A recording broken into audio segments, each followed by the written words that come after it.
Welcome to the Badass Direct Sales Mastery Podcast with your direct sales dom, Jenny Bellinger.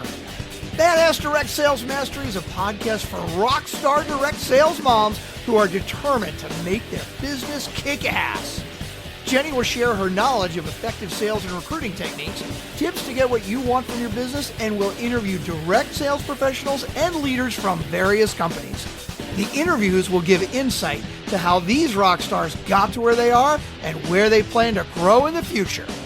And now, the direct sales dom, Jenny Bellinger. Welcome to another episode of the Badass Direct Sales Mastery Podcast. I'm Jenny Bellinger, your direct sales dom. The topic for today is I always win, and so do you.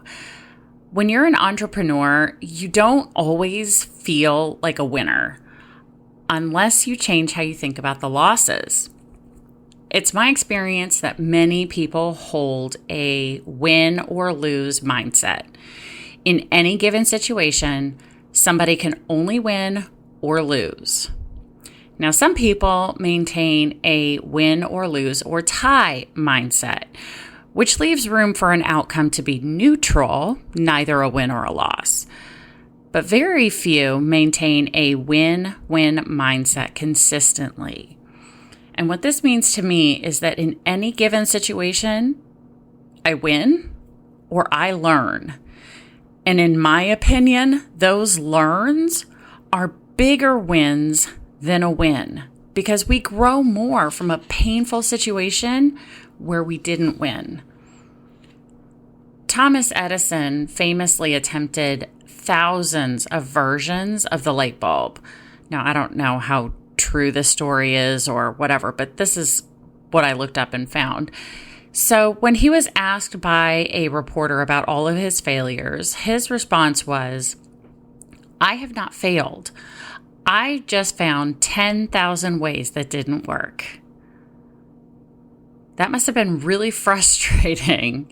And I highly doubt he went through 10,000 versions of the light bulb, but he probably went through a lot, hundreds maybe. Maybe he went through a few thousand. I honestly, I don't know. I obviously wasn't there. But that must have been incredibly frustrating to go through that. And yet, it doesn't seem like it got him down. And he ended up inventing the light bulb, which was a life and world-changing invention.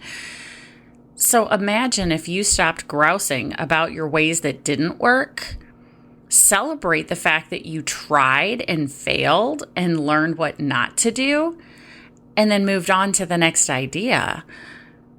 Thomas Edison also said, many of life's failures are people who did not realize how close they were to success when they gave up. Because those who don't give up are those who celebrate their attempts and move on. They stick with it until they win. Take a moment and think about the people that you see as successful in direct sales. Now, I bet if you went to go ask them if they were always successful, many, if not all of them, will answer with an emphatic no. Now, keep in mind that if you're very early in your direct sales business, you might be comparing your chapter 1 or 2 to this successful person's chapter 42, or maybe chapter 143. Now, how is that fair to you? You are just getting started. You're a toddler. And they are essentially Olympic athletes compared to you right now. But guess what? They fumbled over words and screwed up and had parties where nobody showed up, put posts on social media that drew crickets. But it all happened when they started. And they learned from their mistakes and they grew. And most importantly, they didn't give up. So my request as your direct sales dom is to give yourself grace when you lose. Sit back, forgive yourself, review the situation and learn from it. Then count it in the win column. Because I always win, and so do you. Stay tuned for another badass episode next week. Thanks for listening to the Badass Direct Sales Mastery Podcast with your direct sales dom, Jenny Bellinger. Why are you waiting to go to badassdirectsalesmastery.com? Don't make the dom get her whip. If you enjoyed this episode, make sure to share it with another rock star that you know in direct sales after you subscribe to the podcast so you won't miss any future episodes. You can also check out the show notes for links and any contact information mentioned in today's episode. We'll see you next time.